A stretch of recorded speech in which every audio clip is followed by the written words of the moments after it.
Okey tuan-tuan, berjumpa pula kita kepada bab yang kelima, iaitu bab costing. Nah, jadi pendekatan Abang Hafiz sekarang adalah Abang Hafiz nak selesaikan dulu yang teori ni, lepas tu baru sekejap lagi kita mula praktikal. Kan tuan-tuan dah belajar dah kan macam mana nak berkelak saiz papan apa semua, tuan-tuan dah pro dah sekarang insya-Allah. Nah, jadi sekarang kita selesai yang teori, sekejap lagi bila kita hands on, kita akan terus hands on sampai pasang kabinet insya-Allah. Nah. So, ilmu berkaitan costing, tuan-tuan. Costing ni ada dua bahagian. Ya. Yang pertama, costing di pihak kita, pembuat perabot. Dan yang kedua, costing di pihak customer. Maksudnya, harga pasaran charge berapa. Modal kita sebagai pengusaha perabot berapa. Tak kisahlah kalau tuan-tuan beli DVD ni untuk tujuan tuan-tuan nak belajar untuk buat kabinet untuk nak hadiah kat isteri ke, dekat rumah ibu ke, ibu mertua ke, tak kisah. Ia boleh menjadi ilmu tuan-tuan. Manalah nak tahu ke depan ni kok tuan-tuan nak ceburkan diri dalam bidang ni, nak berbisnes, ataupun kalau bukan tuan-tuan kau mungkin generasi anak-anak kita apa semua. Jadi tak salah untuk tuan-tuan ada ilmu berkaitan dengan costing. Nah, baik. Berbalik kepada elemen asas dalam pembuatan kabinet dapur. Okey, dalam bab yang pertama Abang Hafiz dah explain dah dekat anda bahawa dalam pembuatan kitchen cabinet kita ada 3 elemen utama, betul? Yang pertama body, yang kedua tabletop dan yang ketiga adalah pintu kabinet. So ketiga-tiga elemen ni ada costingnya yang tertentu. Okey, setiap material tu, contoh pintu ada 3G, 4G, 5G kan, pintu melamin Abang Hafiz bagi tahu kan. Setiap daripada item-item ni kos-kos dia adalah berbeza. Dan dalam chapter kali ini benda itulah yang Abang Hafiz nak explain kepada anda. Dan sampai satu tahap anda buat kerja sebenarnya benda tu kena ada dalam kepala anda aja. Tambah-tambah kepada anda yang betul-betul nak bisnes dalam bidang ni. Nah, anda kena cakap, customer tanya, okey nak buat kitchen cabinet 10 kaki material 3G, berapa? Anda kena cakap. Tak boleh saat-saat saya balik office set kira kos lah. Jangan. Kita tak boleh macam tu kepada orang yang nak berbisnes lah. Anda kena biasakan dengan rate-rate ni. Okey. Jadi yang pertama Abang Hafiz nak kongsi berkaitan dengan okey, sebelum Abang Hafiz kongsi, Abang Hafiz nak bagi satu declaration dekat sini. Costing untuk setiap syarikat pembuat perabot itu sebenarnya berbeza. Contoh syarikat A dia ambil sekaki RM10. Syarikat B mungkin ambil 12. Syarikat C mungkin ambil 15. Okey, sebenarnya costing itu berbeza. Biasalah dalam apa-apa bidang pun harga jualan itu berbeza sebenarnya. Costing itu berbeza. Syarikat A jual sekaki 100, syarikat B 150, syarikat C 120. Apa yang Abang Hafiz nak kongsikan kepada anda adalah costing yang syarikat Abang Hafiz Holding Sdn Bhd guna. Okey, costing yang kami sendiri implement dalam projek-projek kami. Dan saya boleh kata 90% kurang lebih alumni Abang Hafiz Academy yang mana mai khusus face to face dengan Abang Hafiz gunakan costing yang Abang Hafiz share ni je. Tak kisah di negeri mana, daripada Perlis sampai ke Johor pun. Mereka gunakan costing ini sahaja untuk mereka jual kepada customer-customer mereka. Dan Abang Hafiz nak bagi tahu kat sini, costing yang Abang Hafiz bagi ini adalah costing yang anda sebagai pembuat perabot itu selesa. Maksudnya anda ada space margin yang selesa, dan anda bila kita ada space margin yang selesa tuan-tuan, kita boleh terjemahkan dia pada kualiti buatan kabinet dapur yang tinggi. Kalau kita jual harga sakit tuan-tuan, kita tak boleh nak maksimumkan kualiti. Sebab apa tuan-tuan? Sebab kita nak kena cepat, kita nak kena siapkan satu-satu projek itu cepat. Lepas tu cost manpower kita kena jimat, kita tak boleh masukkan pekerja-pekerja mahir. Benda-benda tu semua akan mempengaruhi kualiti kerja. Boleh? Nah, baik. Kita bergerak kepada costing yang pertama. Elemen yang pertama dalam pembuatan kitchen cabinet iaitu body kitchen cabinet. Okey, jadi tuan-tuan ingat lagi body ada 2 jenis. Abang Hafiz kongsikan dengan anda. Yang pertama ada chipboard, yang kedua adalah blockboard.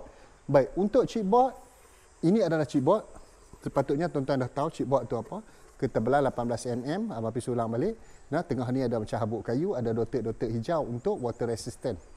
Ingat, saiz chipboard berapa? Dia main keping 8 kaki kali 6 kaki. Baik, costing di pihak kita, maksudnya di pihak pembuat perabot, sekeping chipboard ni dia berharga RM120 ke bawah. Okey, Abang Hafiz tak boleh bagi harga yang tetap sebab harga tu setiap negeri, setiap kedai, setiap daerah itu mungkin berbeza. Tapi Abang Hafiz bagi satu rangka harga. yang tuan-tuan boleh jadikan sebagai rujukan. Okey. Jadi harga chipboard ini sekeping kurang daripada RM120. Ini harga chipboard ini. Dan saiz dia saiz 8x6. Okey. Itu yang pertama. Itu harga modal kita.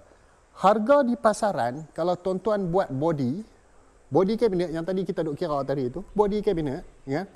Sekaki jalan tuan-tuan boleh charge kalau body menggunakan chipboard RM180 hingga RM200 sekaki jalan chipboard. Nah, sekaki jalan.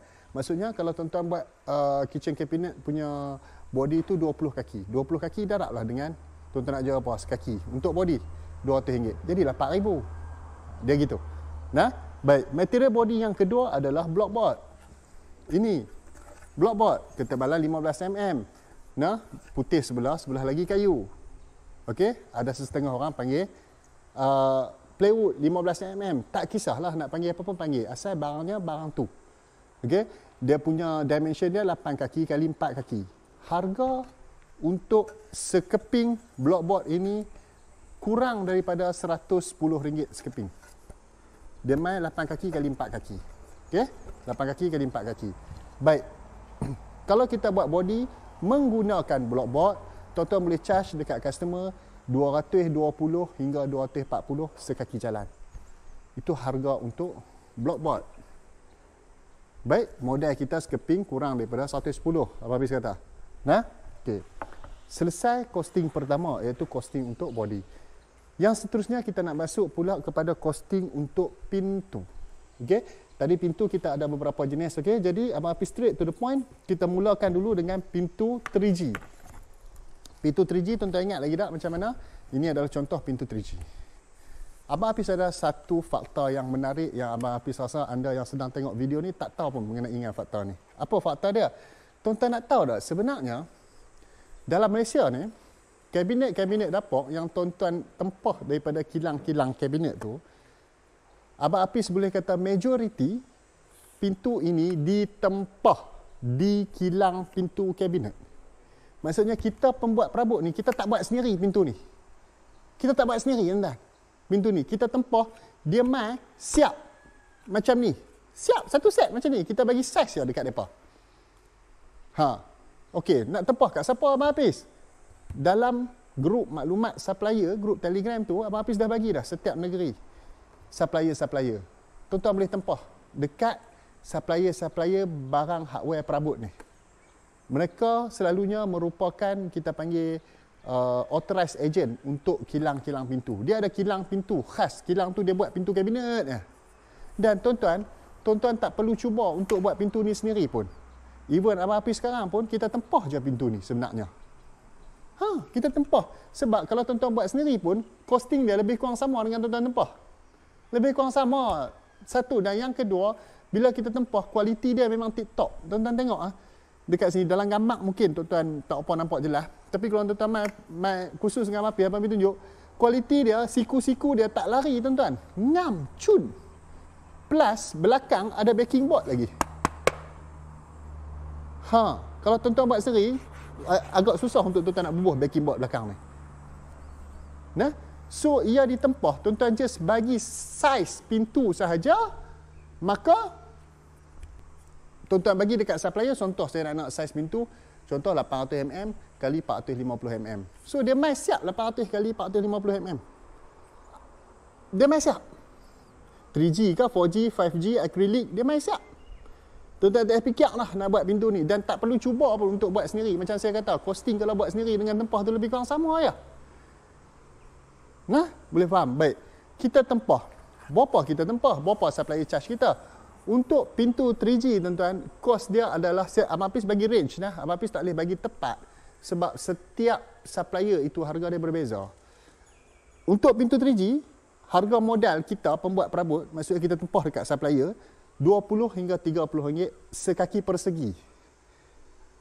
Harga jual, kita jual dekat customer, kita boleh jual harga untuk pintu 3G RM60 plus minus sekaki persegi. Nampak margin dia? Double dan ke atas.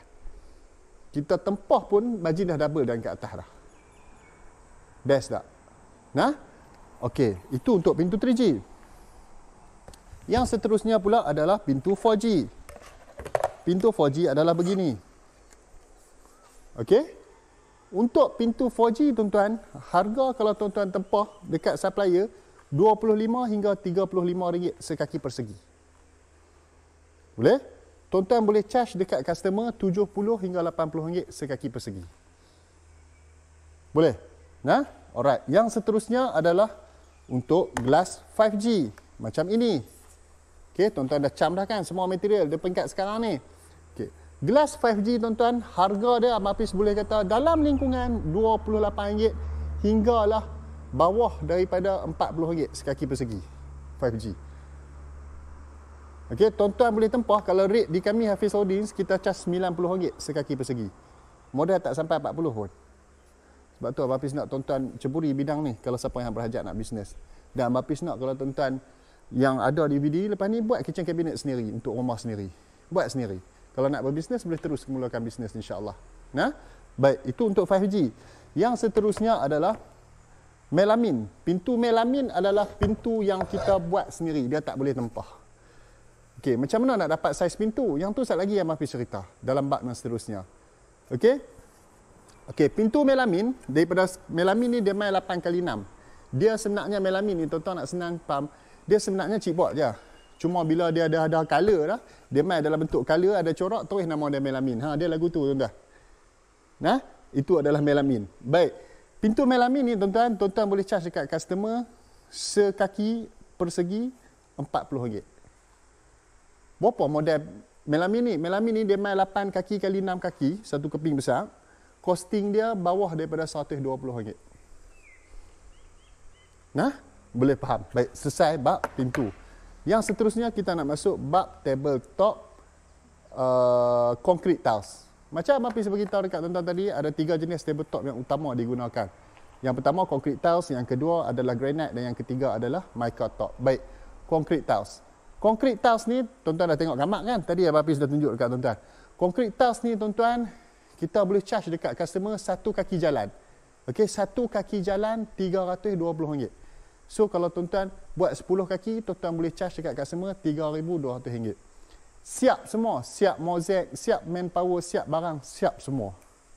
Okey, costing di pihak kita untuk tabletop concrete tiles tuan-tuan, tabletop concrete tiles of course. Nah, dia punya jenis tabletop tu kita kena bancuh konkrit, kita kena buat, kita kena tuang konkrit, kena pasang besi dan sebagainya. Kan? Tapi Abang Hafiz nak beritahu, kita tak buat sendiri benda tu. Kita akan upah buruh untuk buat kerja tu. Okey, kita ada tukang lah. Maksudnya kita akan upah tukang. Ada tak kisahlah mana negara, Myanmar ke, Indonesia ke, Thailand ke, Malaysia ke, tak kisah, ada aja. Dan kadar upah standard yang diambil oleh tukang adalah satu kaki jalan 70 sampai 90 ringgit sekaki jalan. Tu kadar upah sahaja, tak masuk barang. Barang tuan-tuan beli. Nah, tapi kita charge kat customer, kita boleh charge sampai 320 ringgit sekaki jalan. Itu tabletop yang pertama. Tabletop yang kedua adalah tabletop granite ataupun cordstone. Contoh macam ni lah. Okey, granite atau cordstone. Granite dengan cordstone ni, dia setiap color ini costing dia berbeza, tuan-tuan. Jadi Abang Hafiz ambil satu angka yang mudah, tuan-tuan ingatlah. Costing granite dengan cordstone ni, tuan-tuan, daripada 100 sekaki jalan sampailah dia ada sampai 250 sekaki jalan. Ikut warna. Itu tuan-tuan kena rujuk dengan supplier sebab warna dia ada 50 lebih jenis warna. Tuan-tuan, baik, kita boleh charge customer 320 hingga 360 sekaki jalan. Itu costing. Nah, dan yang ketiga adalah tabletop yang kita akan buat dalam amali kita, iaitu tabletop mica top. Okey, mica top ni tuan-tuan, dia main kat kita sekeping panjang. Nah, sekeping panjang itu harga dia lebih kurang RM280 sekeping panjang. Abang Hafiz tak mau tunjuk macam mana tabletop mica tu sebab dalam amali Abang Hafiz akan tunjuk dalam bab pemasangan tabletop nanti. Nah, okey, untuk tabletop mica top tu, tuan-tuan tulis je dulu, sekaki jalan kita boleh charge dekat customer 40 hingga 60 ringgit. Sekaki jalan. Costing dia sekeping, dia main siap lah tabletop ni. Ambil tabletop mica belakang, tunjuk Sat. Tuan-tuan Sat lah, saya suruh ambil. Saya nak tunjuk, tuan-tuan kena tahu macam mana rupa dia. Okay, maaf.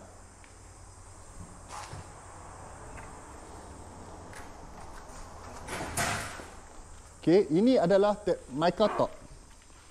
Microtop ni dia main siap. Kamera mungkin boleh round tunjuk. Dia main siap macam ni. Kita pasang atas body kita nanti. Macam mana nak pasang yang tu next chapter Abang Hafiz akan tunjuk. Nah. Dia main siap. Gitu. Okey, dia main sekeping. Harga dia ni yang Abang Hafiz dah potong. Dia lebih panjang, nah. Harga dia 280. Tapi kita boleh cas sekaki ni kita boleh cas 40 hingga 60 ringgit. Okey? Okey, thank you. Kat tak bawah, tak bawah. Okey tuan-tuan, jadi itu sahaja untuk bab yang kali ini, iaitu bab costing. Bab costing ni tuan-tuan kena ambil pen, kena ambil kertas, tulis balik apa yang Abang Hafiz bagi tahu ni. Lepas tu kalau pada anda nak berbisnes, kena biasakan dengan costing ni lah. Kalau anda nak buat untuk rumah sendiri, then tak apa, carry on. Tak ada masalah. No? Cuma ini boleh jadikan untuk ilmu anda. Okey, jumpa di bab yang seterusnya. Terima kasih.